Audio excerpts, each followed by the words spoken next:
You're a burden. I sold Dad's company. Good luck paying rent, my son said.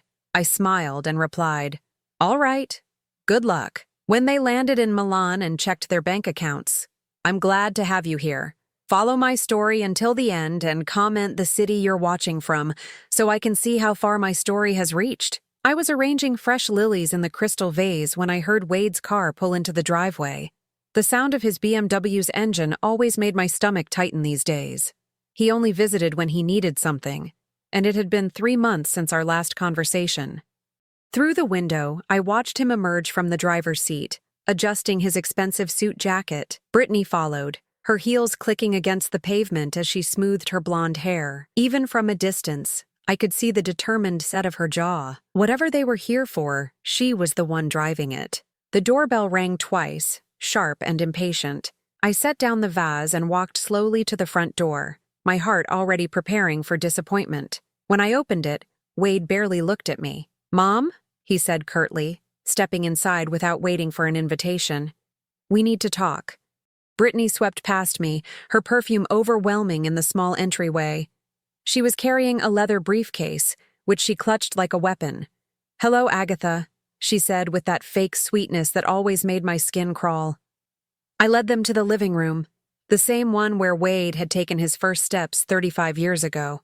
Now he stood in the center of it like a stranger, his arms crossed, looking at everything except me. Can I get you coffee? I just made a fresh pot, I offered, trying to maintain some normalcy. This isn't a social visit, Wade said, his voice colder than I'd ever heard it. Sit down, Mom. There's something you need to know. My legs felt weak as I sank into my favorite armchair, the one Harold and I had picked out together 40 years ago. Brittany sat across from me, opening her briefcase with deliberate precision. Wade remained standing, towering over both of us. The company is sold, he announced, as if he were discussing the weather. The words hit me like a physical blow. What do you mean sold? Brittany pulled out a thick stack of papers, setting them on the coffee table between us. The sale went through yesterday morning, she said, her voice businesslike. Wade has been handling all the paperwork for months. I stared at the documents, my vision blurring slightly. The company Harold and I had built from nothing, the one that had provided for our family for decades, was gone. But I'm still the majority shareholder, I whispered. Wade let out a harsh laugh. Mom, you haven't been involved in the day-to-day operations for 3 years. Not since Dad died.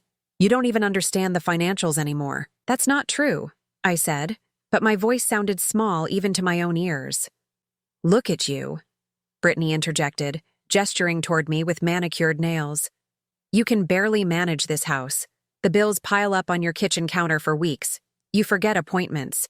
Just last month, you called Wade 3 times in one day asking about the same thing. Heat rose in my cheeks. It was true that I'd been calling Wade more frequently since Harold's death, but not because I was confused, because I was lonely, because I missed having someone to share decisions with.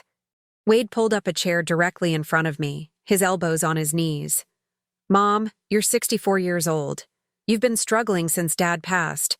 The company needs young leadership, fresh ideas. I can't keep watching you run it into the ground. The company is profitable, I said, my voice stronger now. The quarterly reports show what Dad set up years ago, Wade interrupted. But the industry is changing. Technology, automation, digital marketing. You don't understand any of that. Brittany nodded sympathetically. We're not trying to hurt you, Agatha. We're trying to protect you. The buyer paid well above market value. The money will keep you comfortable for the rest of your life. I looked between them, searching for any sign of the son I'd raised, the boy who used to climb into my lap when thunderstorms scared him. Instead, I saw a man who looked at me with barely concealed impatience. How much? I asked quietly. Wade and Brittany exchanged a glance. $2.8 million, he said. After taxes and fees, you'll have about $1.9 million in your account by Friday. It was a good price. Better than good, actually. But the money wasn't the point. You sold our company without even asking me. I'm asking you now, Wade said, his tone suggesting the conversation was over.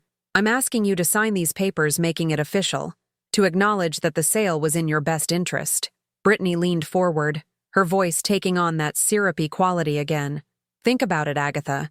No more board meetings, no more worrying about employee problems or market fluctuations.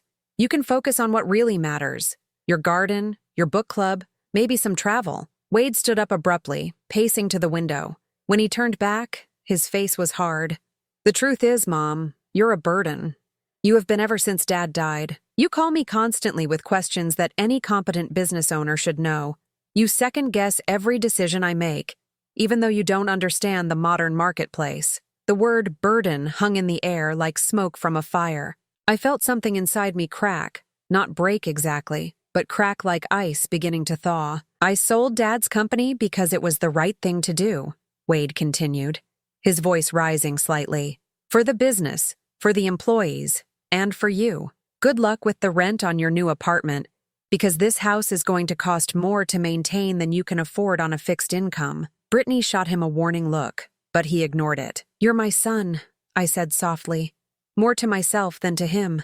And you're my mother, he replied, which is why I'm doing this. Someone has to make the hard decisions, and clearly it's not going to be you. I sat in that chair for what felt like hours, but was probably only minutes. My mind was strangely calm, like the eye of a hurricane. When I finally looked up, both Wade and Brittany were watching me expectantly.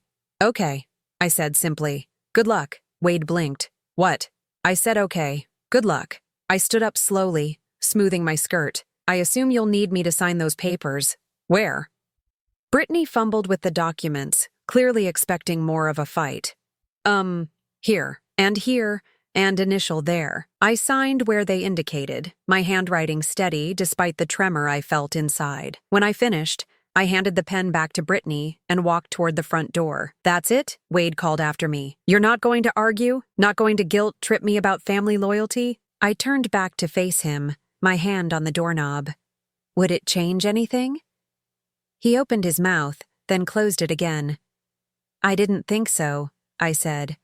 Have a wonderful time in Milan. I hope the weather is nice for your honeymoon. Brittany's eyes widened. How did you know about Milan? I smiled for the first time since they'd arrived. I know more than you think I do. After they left, I sat back down in my armchair and looked around the living room. Everything was exactly the same as it had been an hour ago, yet everything had changed. The silence felt different now, not lonely, but expectant, like the moment before dawn. I reached for my phone and dialed a number I knew by heart. Marcus, it's Agatha. I think it's time we had that conversation. Marcus arrived within the hour, carrying the same worn leather satchel he'd been using since I first met him 25 years ago. My longtime attorney and, more importantly, my friend, looked exactly as I expected him to. Concerned, but not surprised. I take it Wade went through with it, he said, settling into Harold's old chair without ceremony. Every word exactly as we predicted. I poured him coffee from the pot I'd made earlier, my hands steadier now than they'd been in months. He called me a burden, Marcus, his exact words. Marcus shook his head, his gray eyebrows knitting together. I'm sorry, Agatha. I know we prepared for this, but it still must have hurt. I sat across from him, cradling my own cup. The hurt stopped surprising me years ago. What surprises me is how predictable he's become. Shall we review the timeline? Marcus asked, pulling out a thick folder from his satchel. I nodded, though I knew every detail by heart. We'd been planning this for 3 years, ever since Harold's funeral when Wade had pulled me aside and suggested I might want to simplify my business responsibilities. It started in 1983, I began, my voice taking on the cadence of a story I'd told many times. Harold and I were both 25, fresh out of college, and completely broke. I had a business degree and a head full of ideas. He had charisma and the ability to charm investors. Marcus smiled. The classic combination. Except everyone assumed Harold was the brains of the operation. I set down my coffee cup with a soft clink. The bank loans were approved because of his charm. The early partnerships happened because men in the 80s were more comfortable dealing with other men. So we played the game. I walked to the mahogany desk in the corner, pulling out a framed photograph from the bottom drawer. It showed Harold and me at the ribbon cutting for our first office building. He was holding the scissors, beaming at the camera. I was standing slightly behind him, my hand on his shoulder, smiling but watching the crowd. I was always watching, I said, more to myself than to Marcus. While Harold worked the room, I was calculating who had real influence, who was just talking big, which deals would actually materialize. And the company structure, Marcus prompted. Officially, Harold owned 60%, I owned 40%.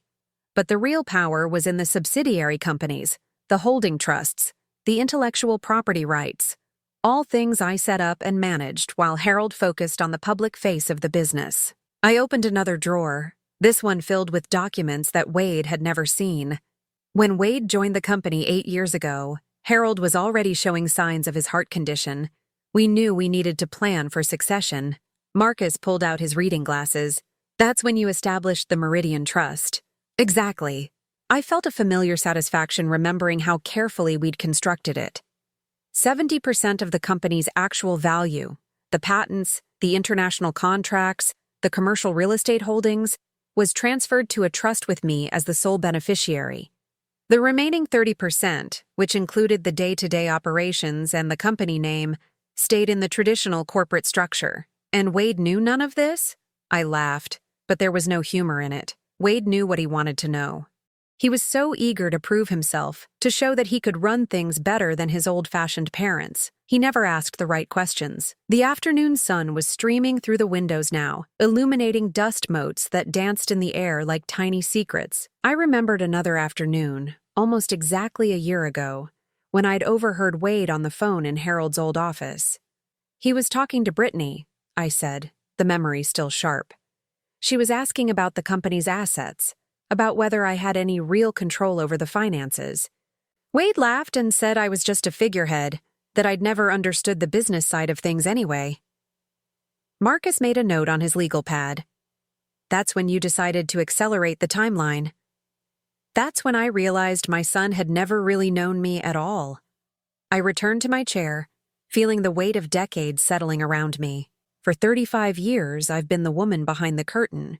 I've let Harold take credit for my ideas, let Wade believe I was just his scatterbrained mother who needed protection. Why? Marcus asked gently. It was a question he'd posed many times over the years.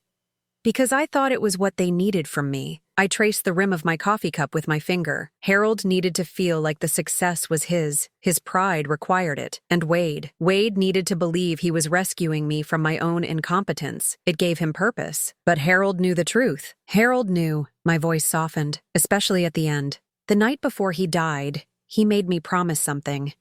He said, "Don't let Wade take advantage of your kindness the way I did. Make sure he learns what you're really worth." Marcus leaned back in his chair, studying me with the look of someone who'd known me long enough to read between the lines. And now Wade has sold what he thinks is our entire company for $2.8 million.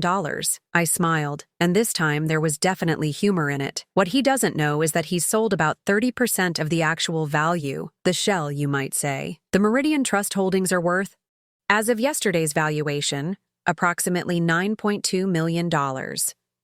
I pulled out a financial statement from the desk drawer. The patents alone are worth $4 million. The commercial properties we own in Houston and Phoenix are worth another $3.5 million. The international distribution rights account for the rest. Marcus whistled low. And Wade has no idea. Wade has spent the last 3 years telling me I don't understand modern business. He's probably right. I don't understand why you'd sell a profitable company without doing due diligence on its actual assets.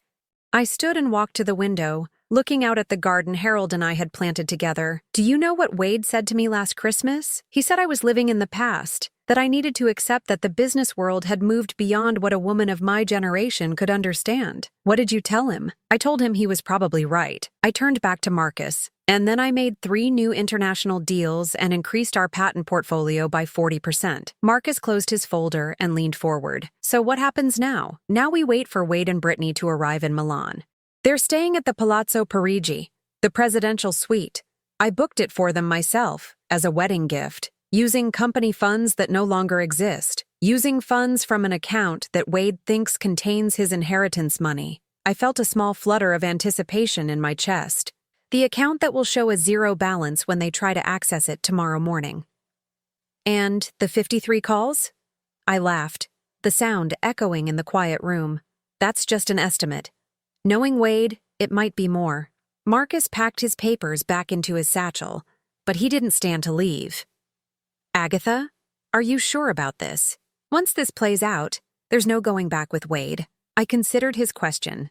Really considered it. Was I sure? Was I ready to lose my son completely in order to teach him who I really was? Marcus, I said finally. I lost my son the day he decided I was a burden. Everything that happens now is just me getting my dignity back. After Marcus left, I sat alone in the house that suddenly felt more like home than it had in years. I picked up my phone and scrolled through my contacts until I found the number I was looking for. Carla, it's Agatha. Yes, I know it's been a while. Listen, I have a proposition for you.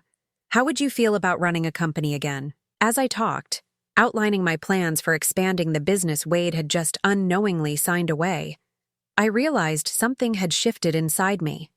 For the first time since Harold's death, I felt like myself again. The real me. The woman who'd built an empire while everyone thought she was just serving coffee and keeping the books. Tomorrow, Wade would learn the difference. Whether he could handle the truth remained to be seen. The first call came at exactly 9:47 a.m. Milan time, which was 2:47 a.m. where I was sitting in my kitchen, wide awake with a cup of chamomile tea. I'd been counting down the hours, knowing that Wade and Brittany would try to access their funds first thing in the morning after their arrival. I let it ring. The second call came 3 minutes later, then another.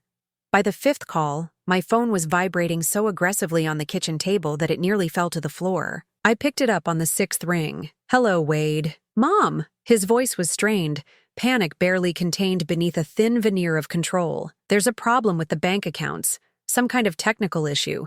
The funds from the sale aren't showing up. I took a slow sip of my tea. That's strange. Have you called the bank? Of course I called the bank. The veneer was already cracking. They said the account was closed yesterday afternoon. Closed, Mom. How does an account just close itself? I wouldn't know, dear. Banking isn't really my area of expertise, as you've reminded me many times. There was a pause, and I could hear Brittany's voice in the background, sharp and demanding. Wade covered the phone, but I could still make out her words. Tell her to fix it. Now. Mom. Wade's voice was back, more controlled but with an edge I'd never heard before. I need you to call Marcus. Ooh. There's obviously been some kind of mistake with the paperwork. The sale money should have been deposited yesterday. I'll call him in the morning, I said pleasantly. It's nearly 3 a.m. here, Wade. I'm sure whatever it is can wait until business hours. No, it can't wait. The control snapped completely. We're in Milan, Mom. We have reservations, plans. I paid for a suite at one of the most expensive hotels in Europe. Our cards aren't working either.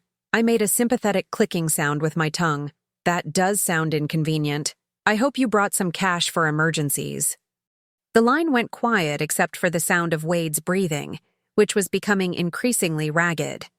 When he spoke again, his voice was dangerously low.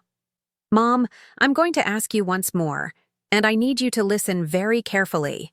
Call Marcus right now and find out where our money is. Our money? I repeated the phrase slowly, tasting each word. I wasn't aware that you and I had any joint accounts, Wade. The money from the sale, my inheritance, the $2.8 million that should be in my account right now.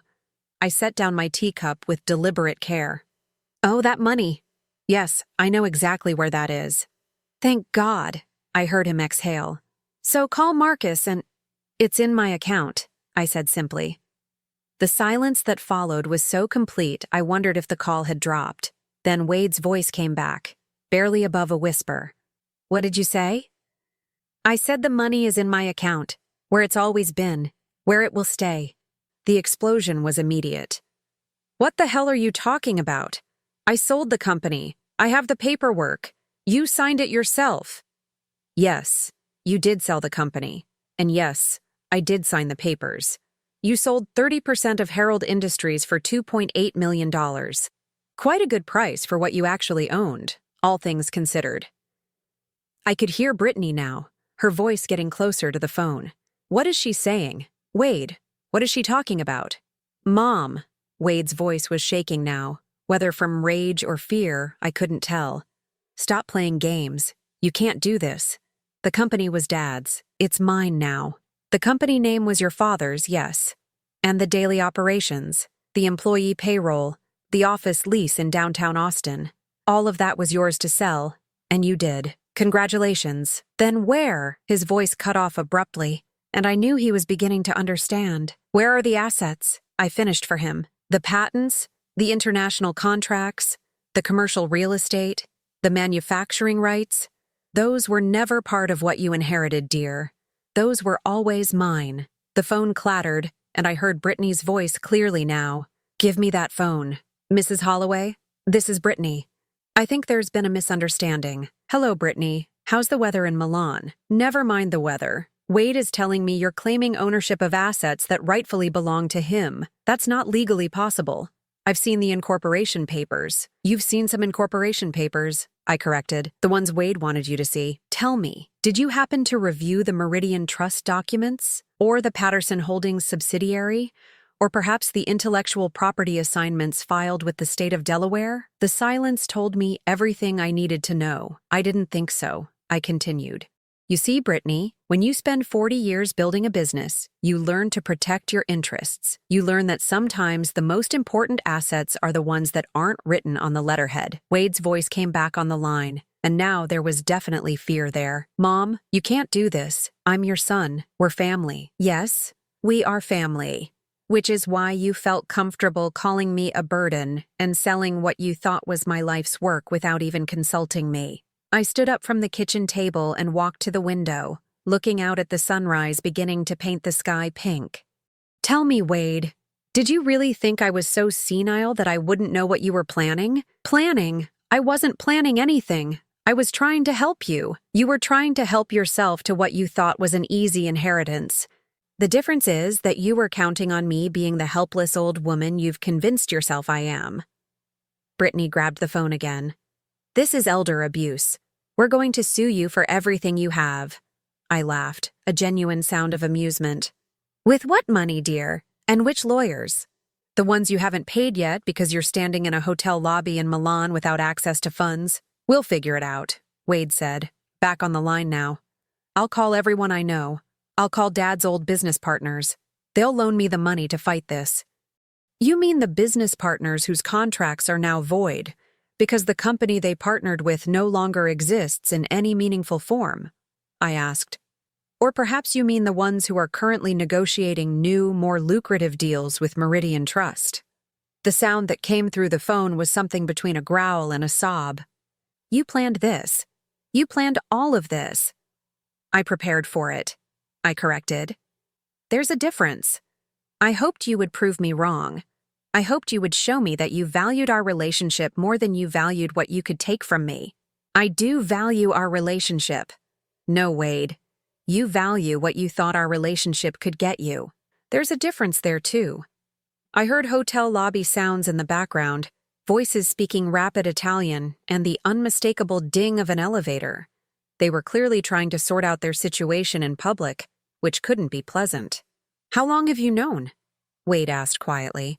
Known what? Known that I was going to sell the company. I considered lying, making it seem like I'd just recently figured it out, but Wade deserved the truth, even if it was going to hurt. 3 years, I said simply.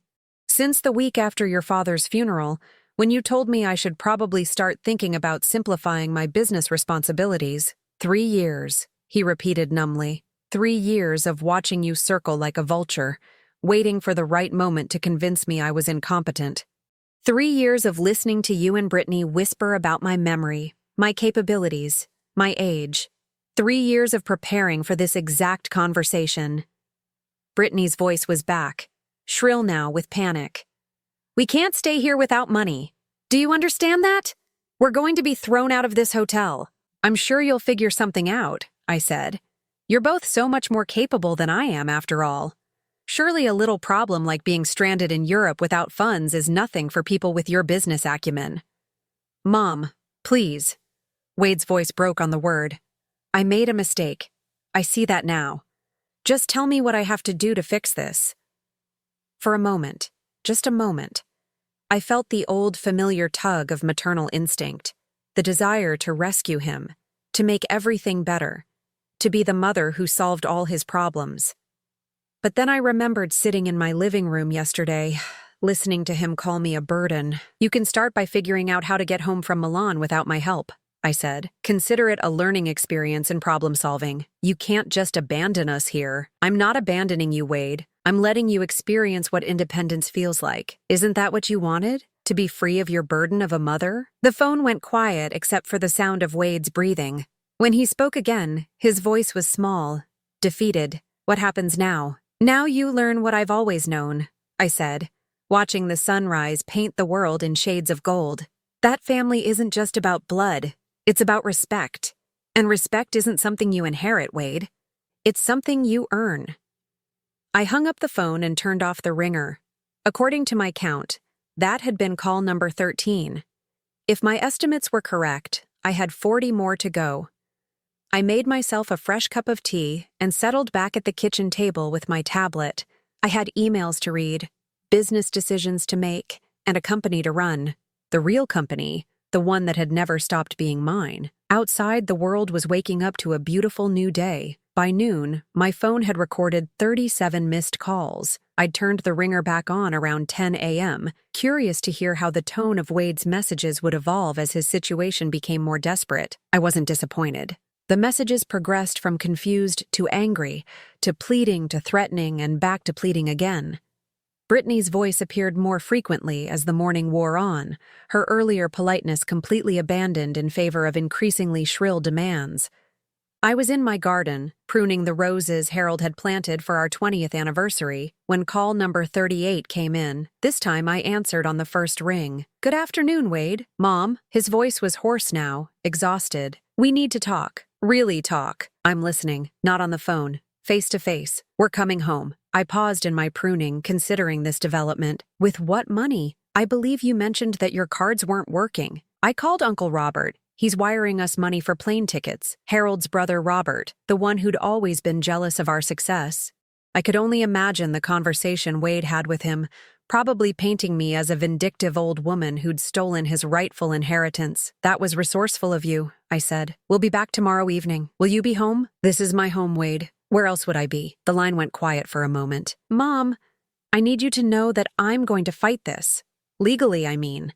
I can't let you destroy Dad's legacy out of spite." "Harold's legacy," I repeated slowly. "Tell me, Wade, what do you think your father's legacy actually is?" "The company. The business he built from nothing." "We built from nothing," I corrected. "Your father and I. Together. But I understand why you'd forget that detail." "Fine. We built. That doesn't change the fact that you're destroying it now." I set down my pruning shears and sat on the garden bench Harold had built for me after my first cancer scare 10 years ago. "I'm not destroying anything, Wade. I'm protecting it." "From who?"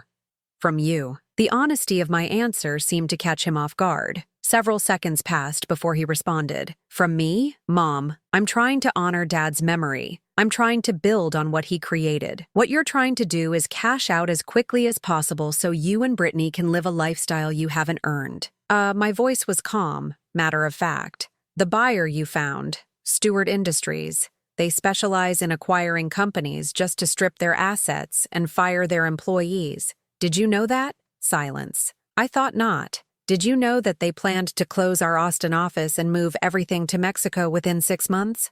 Did you know that 43 families would have lost their jobs by Christmas?" "That's not. I didn't." "You didn't ask, Wade. You saw a big number in dollar signs, and you didn't ask what would happen to the people your father and I spent 40 years building relationships with." I could hear Brittany in the background, her voice urgent but too distant to make out words. "The employees would have found other jobs," Wade said, but his voice lacked conviction. "Margaret Henley has been our office manager for 18 years. She's 56 years old with a high school education. When do you think she'd find another job that pays what we pay her? Tom Rodriguez has been with us since he was 22. His daughter just started college. How exactly do you think he'd afford tuition after getting laid off?" "Business isn't charity, Mom. Sometimes people get hurt. You're right. Business isn't charity, but it's not pillaging either. There's a difference between making hard decisions and making selfish ones." The conversation was interrupted by what sounded like an argument in Italian. Hotel staff, probably. I could imagine the scene. Wade and Brittany standing in an opulent lobby, looking increasingly disheveled as they tried to negotiate with people who didn't care about their American entitlement. "We'll be home tomorrow," Wade said finally, "and we'll settle this properly. I look forward to it." After he hung up, I sat in the garden for a long time, thinking about the conversation and what would come next. I knew Wade would lawyer up the moment he got back to Austin. I knew he'd try to find some way to challenge the trust structure, to claim I'd manipulated Harold or taken advantage of his illness. What Wade didn't know was that I'd been preparing for that possibility too. I pulled out my phone and called Marcus again. "Let me guess," he said before I could speak. "They found out about Milan. Call number 38. They're flying back tomorrow on Uncle Robert's dime." And Wade's threatening legal action. He thinks he can overturn the trust. Marcus chuckled. "I assume you're ready for that too." "Pull the video files," I said. "All of them. The board meetings, the family dinners, the conversations in Harold's office. If Wade wants to claim I manipulated his father, let's show everyone exactly who was manipulating whom." For the past 3 years, ever since Wade had started making noises about my competence, I'd been recording our interactions. Not secretively, exactly, but not obviously either.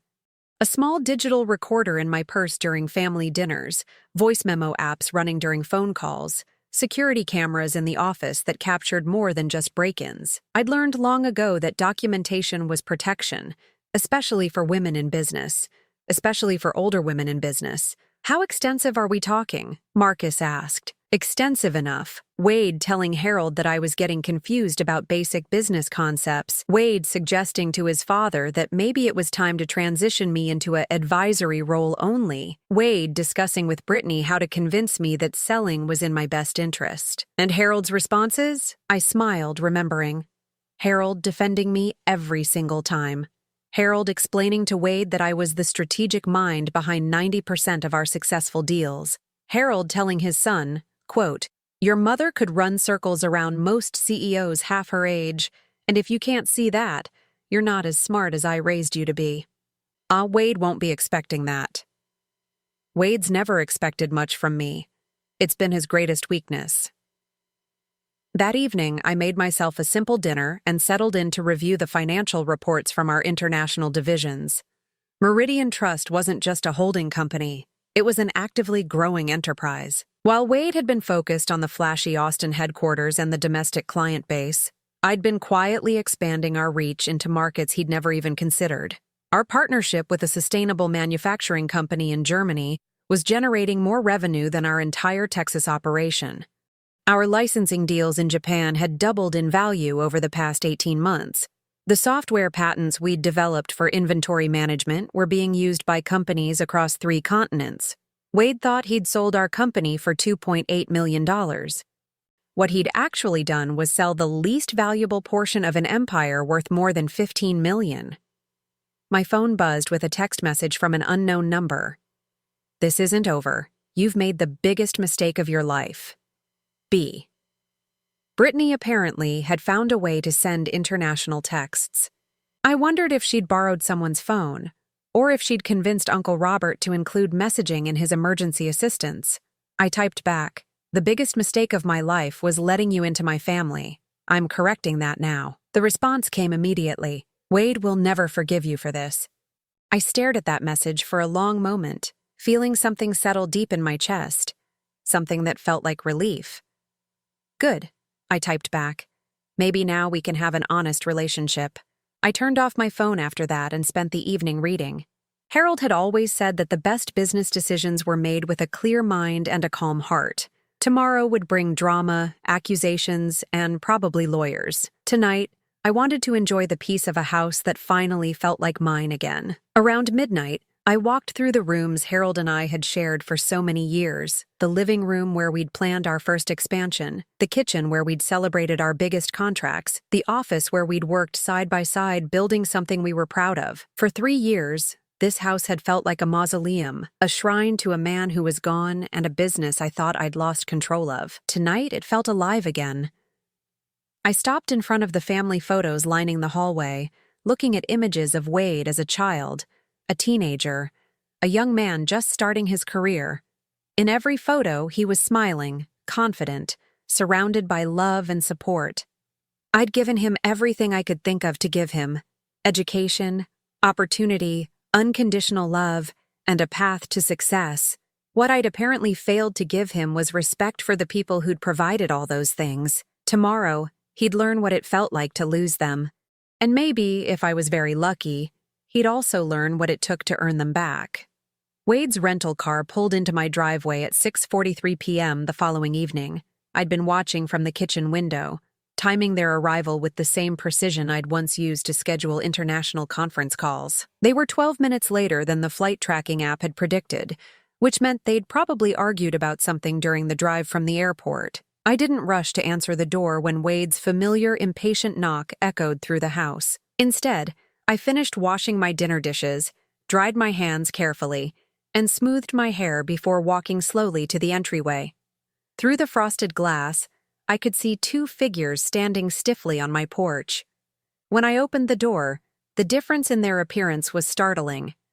Wade's usually immaculate suit was wrinkled from travel, his hair disheveled, and his eyes held a wild, desperate look I'd never seen before.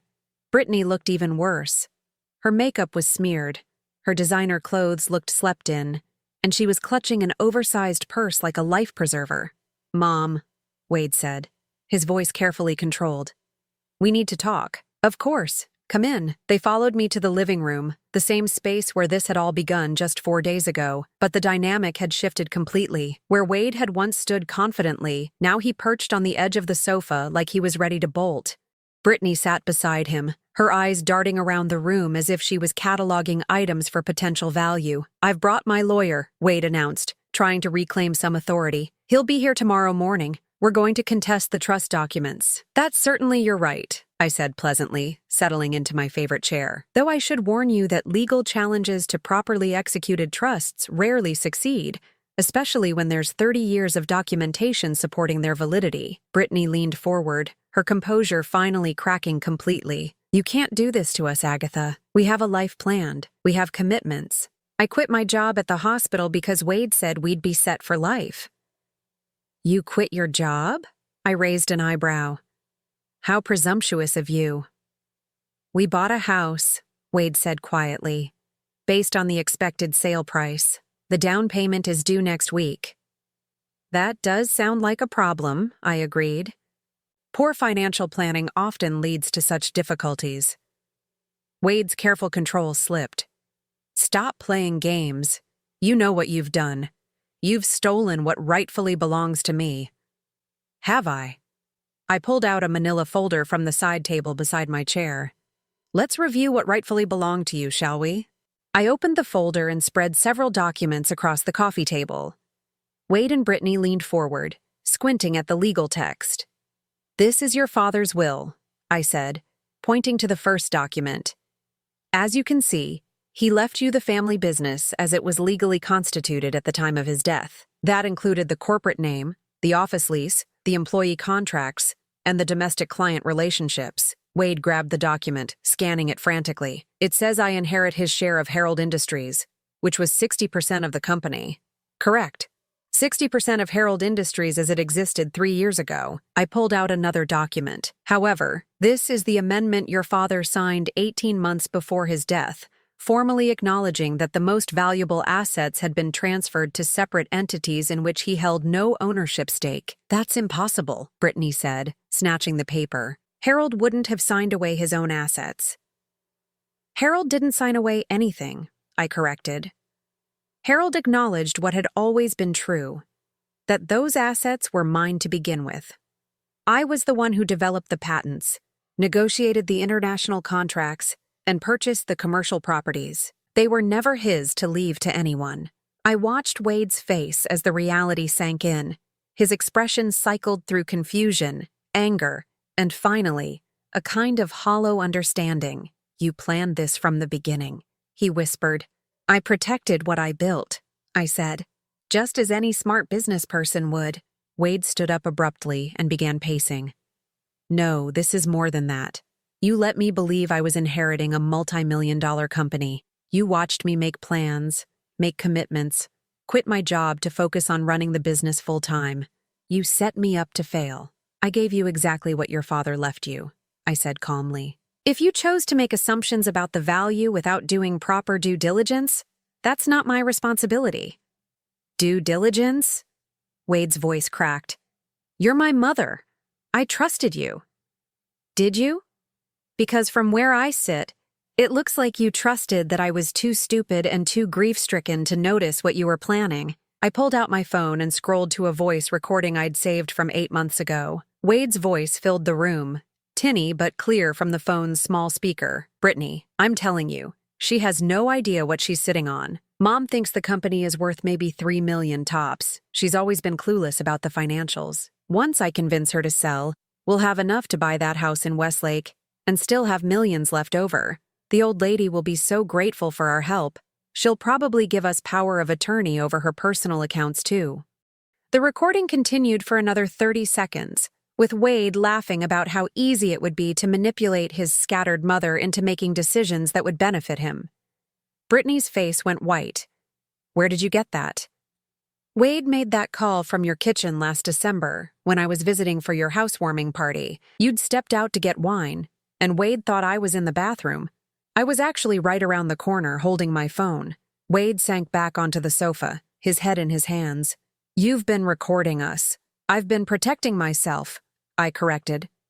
Something I learned to do during 40 years of being underestimated by men who thought they were smarter than me. I pulled out another phone and played a second recording, this one from Wade's conversation with his father just 6 months before Harold's death. Dad, I'm worried about Mom. She seems confused about basic business concepts lately. Maybe it's time to start transitioning her into more of an advisory role, you know? Let me handle the day-to-day operations before she makes a mistake that costs us everything. Harold's response was crystal clear. Son, your mother has forgotten more about business than you've learned yet. If you think she's confused, you're not paying attention. She's been running circles around competitors half her age while you've been focused on the office politics. Wade's voice on the recording became petulant. I just think fresh perspectives might be valuable. Some of her ideas seem pretty outdated. Harold's laugh was audible even through the phone's small speaker. Wade, your mother closed a $2 million international deal last week while you were complaining about the coffee in the break room. Maybe worry less about her perspectives and more about developing your own.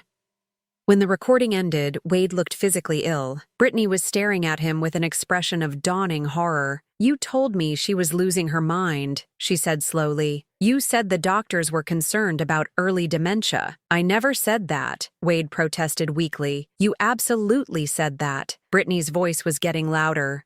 You said that's why we needed to act quickly, before she made decisions that would hurt the family finances. I cleared my throat. There were never any doctor's concerns about dementia. My last cognitive assessment, done as part of my annual physical 4 months ago, showed no signs of any mental decline whatsoever. I can provide you with the medical records if you'd like. Brittany turned to stare at Wade with a look of pure disgust. You lied to me. About everything. I didn't lie, Wade said desperately. I was trying to protect our future. Mom's getting older, and I thought, you thought you could steal from your own mother and convince your wife it was for her own good, I finished. The question now is what you're planning to do next. Wade looked around the room like a trapped animal. I'll contest the trust. I'll hire the best lawyers in Texas.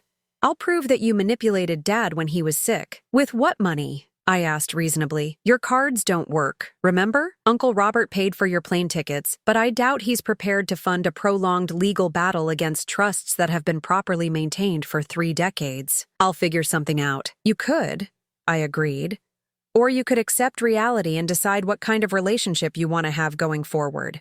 Brittany stood up abruptly. I'm not staying for this. Wade, fix this or I'm done. I didn't marry someone who would lie to me about millions of dollars and then lose it all through sheer stupidity. She stormed toward the front door, her heels clicking angrily against the hardwood floor. Wade started to follow her, then stopped and turned back to me. What do you want from me? He asked, his voice broken. I want you to decide whether you love me or just what you thought I could give you, I said quietly, because one of those relationships has a future, and one of them doesn't. Wade stared at me for a long moment, then walked out without another word. Through the window, I watched him and Brittany have what appeared to be a vicious argument beside their rental car. She got in on the passenger side, slammed the door, and they drove away. My phone rang 20 minutes later. Wade's number. "Mom, I need a place to stay tonight. Brittany threw me out of the hotel." "The spare room is available," I said. "The rent is $50 a night, and you'll need to help with housework." $50? "Mom, I don't have $50. "Then I guess you'd better start figuring out how to earn some." There was a long pause. "Are you really going to make me homeless?" "I'm going to let you experience what independence looks like when you don't have a safety net," I said. "Consider it an education in personal responsibility. I'm your son." "Yes," I said, "and it's time you learned what that actually means." 6 months later, I stood in the kitchen making coffee for two, a routine that had become as natural as breathing. The morning sun streamed through windows that sparkled. Wade had cleaned them yesterday as part of his weekly responsibilities. The house had never looked better or felt more peaceful. "Good morning, Mom." Wade appeared in the doorway, dressed in jeans and a simple button-down shirt, his hair still damp from the shower. The designer suits were long gone, sold months ago to help pay for basic necessities. "Good morning. How did you sleep?" "Better than I have in years, actually." He moved to the cabinet and pulled out 2 mugs, a gesture that had become automatic. "I finished reviewing the quarterly reports last night. The German partnership is exceeding projections by 18%. I smiled, handing him his coffee black, the way he'd learned to drink it when expensive coffee makers and fancy creamers were no longer in the budget. "And the Tokyo expansion? The contracts should be finalized by the end of the month. Your instincts about the market timing were perfect." It had taken Wade 3 months to stop being bitter about working for his mother instead of inheriting her company. It had taken another 2 months for him to realize that he was actually learning more about business than he ever had when he thought he was entitled to success. The transformation hadn't been easy or pretty. After Brittany left him at the hotel that night, Wade had spent 2 weeks sleeping on friends' couches, trying to borrow money for lawyers to contest the trust. One by one, his friends had stopped returning his calls when they realized he had no way to pay them back. Uncle Robert had refused to fund a legal battle after Harold's lawyer confirmed that the trust documents were airtight. Wade had finally shown up on my doorstep 3 weeks later, exhausted and humbled, asking if my offer of the spare room was still available. "I'll pay the $50 a night," he'd said, standing on the porch with a single suitcase. "And I'll do the housework. I just need somewhere to stay while I figure out what comes next." "What comes next is up to you," I'd told him. "But if you're staying here, you follow my rules." The rules had been simple, but non-negotiable. No drinking, no drugs, no overnight guests without permission, rent paid weekly in advance, household chores assigned and completed without complaint. Most importantly, if he wanted to be part of the family business again, he would start at the bottom and work his way up based on merit, not bloodline. "I have a meeting with the Henderson Group this afternoon," I said now, settling at the kitchen table with my coffee. "Would you like to sit in?" Wade's eyes lit up. "Really? They're one of our biggest potential clients. They're also notoriously difficult to work with. I thought you might learn something from watching how to handle demanding customers." 6 months ago, Wade would have bristled at the suggestion that he needed to learn anything. Now he nodded eagerly. "I'd appreciate that. Should I prepare anything in advance?"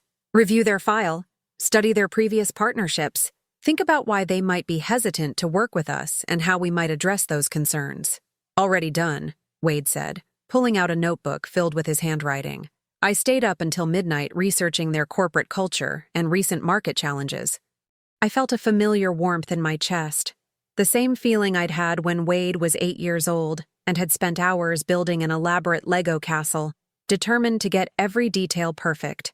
Somewhere along the way, I'd lost that focused, determined child. I was grateful to see glimpses of him returning. "Wade," I said carefully, "I want you to know that I'm proud of how hard you've been working." He looked up from his notebook, surprised. "You are?"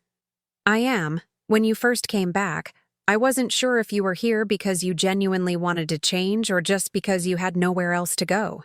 "Honestly, At first, it was because I had nowhere else to go. Wade's face reddened slightly. I spent those weeks on couches planning how I was going to prove you wrong, how I was going to get back what I thought was mine. It took me a while to realize that what I thought was mine was never really mine to begin with. And now? Wade set down his coffee cup and looked directly at me. Now I realize that I wasted the first 35 years of my life trying to live up to an image of Dad that wasn't even real. I thought being a man meant taking what I wanted and never asking for help. I thought strength meant never admitting when I was wrong. And what do you think now? I think Dad was successful because he was smart enough to marry someone smarter than him and humble enough to listen to her advice. Wade's voice was steady, serious. I think I missed out on 35 years of learning from the most capable person I know because I was too arrogant to see past my own assumptions. The conversation was interrupted by the ringing of my phone. The caller ID showed a number I hadn't seen in months. Brittany. Wade saw the name on the screen and tensed. Are you going to answer it? I'm curious what she wants after all this time. I accepted the call. Hello, Brittany. Agatha? Hi. I hope I'm not calling at a bad time. Her voice was different. Smaller somehow, less confident than I remembered. It's fine. What can I do for you? I was wondering, is Wade there? I've been trying to reach him, but his number's been disconnected. I glanced at Wade, who was shaking his head vigorously. He's here. Would you like to speak with him? Actually, I was hoping to speak with you first. I have something I need to say. Wade raised his eyebrows but didn't object when I put the phone on speaker. I owe you an apology, Brittany continued. A big one. I was wrong about you, and I was wrong to encourage Wade to do what he did. What changed your mind? I asked. Life, she said with a bitter laugh. After I left Wade in Austin, I moved back in with my parents. I've been job hunting for 6 months, and let me tell you, it's humbling. I forgot what it was like to actually work for things instead of just expecting them to be handed to me. I see. I also had time to think about our marriage, about the person I was when I was with Wade. I didn't like that person very much. I was entitled and greedy and completely comfortable with the idea of taking advantage of someone who'd done nothing but love and support their child. Wade was staring at the phone with an expression I couldn't quite read. I called to apologize to you, Brittany continued, but also to tell Wade something important. The divorce papers are being filed this week. I'm not asking for anything except my personal belongings.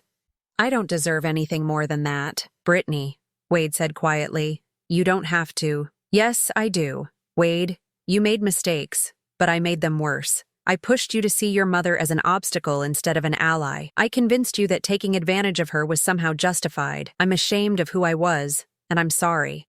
After she hung up, Wade and I sat in silence for several minutes. How do you feel? I asked finally. Relieved, he said without hesitation. Sad, but relieved. The person I was when I was married to Brittany wasn't someone I liked very much either. And now, Wade looked around the kitchen, at the simple breakfast we'd shared, at the honest work waiting for both of us. Now I feel like maybe I'm becoming someone Dad would have been proud of. Your father was always proud of you, I said gently. He just wanted you to be proud of yourself too. That afternoon's meeting with the Henderson group went better than I'd hoped. Wade asked intelligent questions, took detailed notes, and offered insights that showed he'd really done his homework. When they asked about our succession planning, I was able to point to Wade as our director of operations, a title he'd earned through 6 months of 60-hour weeks and flawless performance. After the clients left, Wade and I sat in the conference room reviewing the notes. I think they're going to sign, he said, organizing his papers. I think so too. That was excellent work today. Wade smiled, but then his expression grew serious. Mom, can I ask you something? Of course. When you were setting up the trust structures, when you were protecting the assets from me, did you know it would end up like this? With me working for you, learning the business properly? I considered the question carefully. I hoped it would. But I was prepared for the possibility that you'd walk away forever and never speak to me again. What would you have done then? I would have run the company myself until I couldn't anymore, then sold it to someone who would take care of our employees. I paused. But I would have missed you every day for the rest of my life. Wade's eyes filled with tears. I'm sorry I put you through that. I'm sorry I made you feel like you had to choose between protecting yourself and protecting me. You didn't make me choose, I said. You made a choice about what kind of son you wanted to be. I just made sure that choice had real consequences. And if I'd chosen differently, if I'd kept fighting you in court, then you would have learned that respect can't be inherited or stolen. It can only be earned. Wade nodded slowly. I think I'm finally starting to understand that. As we packed up to leave the office, Wade turned to me one more time. Mom, thank you. For what? For not giving up on me, for showing me who I could become instead of just accepting who I was. I smiled, thinking about the long journey that had brought us to this moment. That's what mothers do, Wade. We love you enough to let you fail, and we love you enough to help you succeed. Even when your children call you a burden? Especially then, I said, because that's when they need us most. 6 months ago, I'd thought I was losing my son. Instead, I'd found him. The real him, underneath all the entitlement and assumptions. The man Harold and I had always hoped he'd become. It had taken losing everything for Wade to discover what actually mattered. And it had taken risking everything for me to save the relationship that mattered most. As we walked out of the office together, I realized that this was what victory actually looked like. Not the moment you prove you're right, but the moment everyone finally understands what was worth fighting for. Now I'm curious about you who listened to my story. What would you do if you were in my place? Have you ever been through something similar? Comment below. And meanwhile, I'm leaving on the final screen 2 other stories that are channel favorites, and they will definitely surprise you. Thank you for watching until here.